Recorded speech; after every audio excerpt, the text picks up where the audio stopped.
تو شیخ سعدی نے ایک عجیب واقعہ لکھا ہے اللہ کی ذات پر بھروسہ و توکل کا. لکھا ہے کہ ایک بادشاہ بہت بیمار ہو گیا، ہر طرح علاج کیا گیا، فائدہ نہیں ہوا. آخر میں کسی ظالم نے یہ مشورہ دیا کہ ایک انسان کو، چھوٹا بچہ کیوں نہ ہو، بادشاہ سلامت پر قربان کر لیا جائے اور بادشاہ کے سامنے اس کو بکرے کی طرح ذبح کر دیا جائے، بادشاہ بچ جائے گا. جب ہر طرح علاج معالجہ کیا گیا اور بادشاہ صحت مند نہیں ہوا تو تنگ آ گئے. ہر کے سلطان مرید او باشد ورحمہ بد کو ند کو باشد. جب بادشاہان نے کام چاہے کون روکے گا؟ چنانچہ اس کے لیے اسلامی مفتی سے فتویٰ لیا گیا تو شیخ الاسلام نے فتویٰ لکھا کہ بادشاہ سلامت کی زندگی کے ساتھ لاکھوں جانیں وابستہ ہے، ایک جان قربان ہو کر اگر بادشاہ بچ سکتے ہیں تو یہ جائز ہے. وزیر کو کہا گیا، اس نے خزانے کا منہ کھولا اور زر و سیم نکالا اور ایک گھرانہ تلاش کیا گیا جن کے ہاں بہت سارے بچے تھے، 17-18 ویسے ہی گھومتے رہتے گلی میں. ہمارے یہاں ایک شخص کی بیوی نے دوسری عورت کو کہا کہ تمہارے اتنے بچے ہوئے ہیں جیسے چوزے. وہ پشتو نے بہت سخت جملہ کہا ہے، وہ درس میں مناسب نہیں. تو انہوں نے ایک بزرگ کو جا کے شکایت کی کہ بھئی ہماری بیوی کو اس کی بیوی نے یہ سکھایا. تو وہ ان کے پیچھے آئے شام کو کہ بھئی آپ کیوں ایسی باتیں کرتی. اس نے کہا حاجی صاحب یہ مجھے بتاؤ کہ انسان کے کتنے بچے ہوتے ہیں. کہا 10 بھی ہوتے ہیں، 12 بھی ہوتے ہیں. آپ کون ہوتی؟ اس نے کہا 10-12 نہیں، ان سے پوچھو. کہا بھئی تمہارے کتنے؟ کہا 21 ہے. کہا صحیح کہا ہے تجھے، واقعی مرغی کے بھی اتنے چوزے نہیں پلتے. خیر کثیر الاولاد گھرانہ دیکھا گیا، غریب گھرانہ تھا. انہوں نے ایک بچہ اٹھا کے دے دیے کہ بھئی یہ لے جاؤ. اس کے بعد بادشاہ سلامت شاہی تخت پر لیٹے ہوئے تھے اور قاضی صاحب آئے اور مفتی نے فتویٰ سنایا کہ بادشاہ سلامت کی جان سے کئی جانیں وابستہ ہے، اس لیے ایک بچے کا قربان ہونا جائز ہے. پھر ماں باپ نے کہا کہ ہم نے پیسے لے کر خوشی سے بیٹا دیا ہے. اور پھر قاضی نے اپنے جلاد کو کہا کہ آپ تیار رہیں. کہتے ہیں کہ اس لمحے میں اس بچے نے آسمان کی طرف دیکھا اور بخندی اور ہنس پڑا. بادشاہ بڑا حیران ہو گیا کہ ایک ایسا وقت جس میں اس کو ذبح کیا جانے والا ہے یہ کیسے ہنس رہا ہے.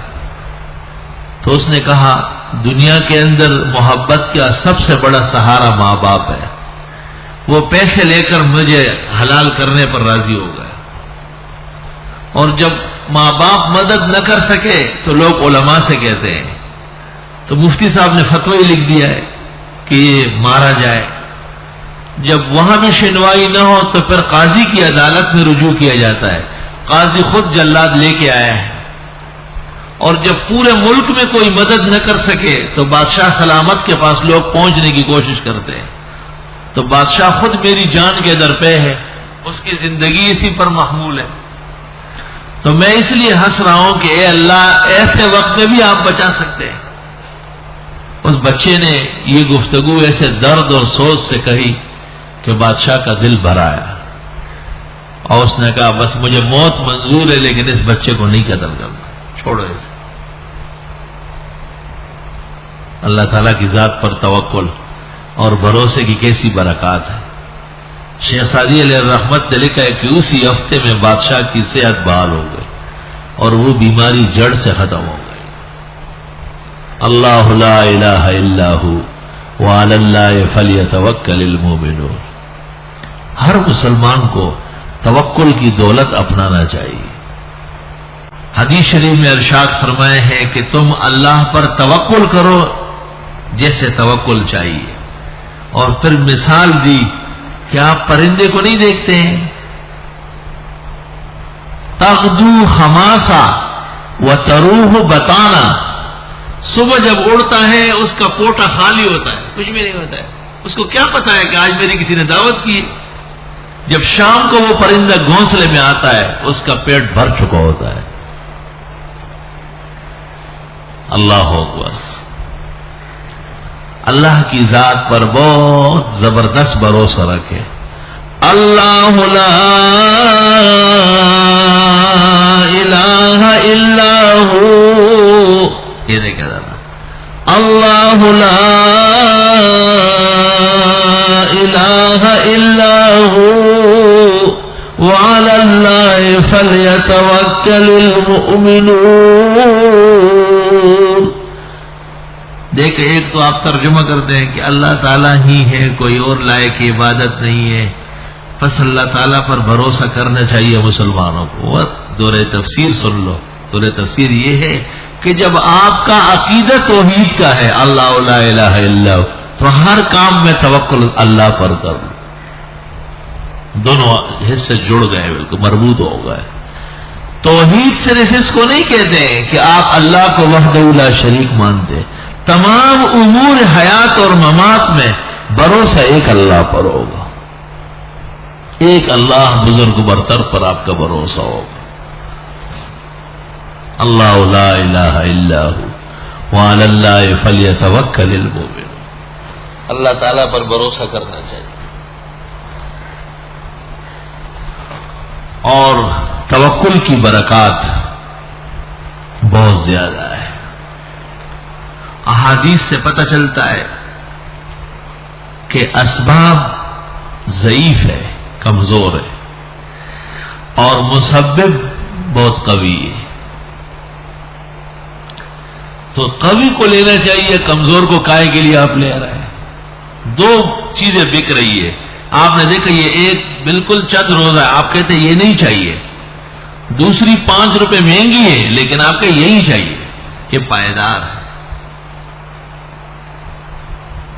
یا رب لک الشکر والحمد.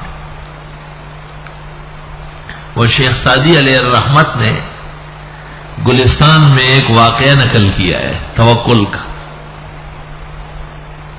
سعدی ابن الجوزی کا خاص شاگرد ہے.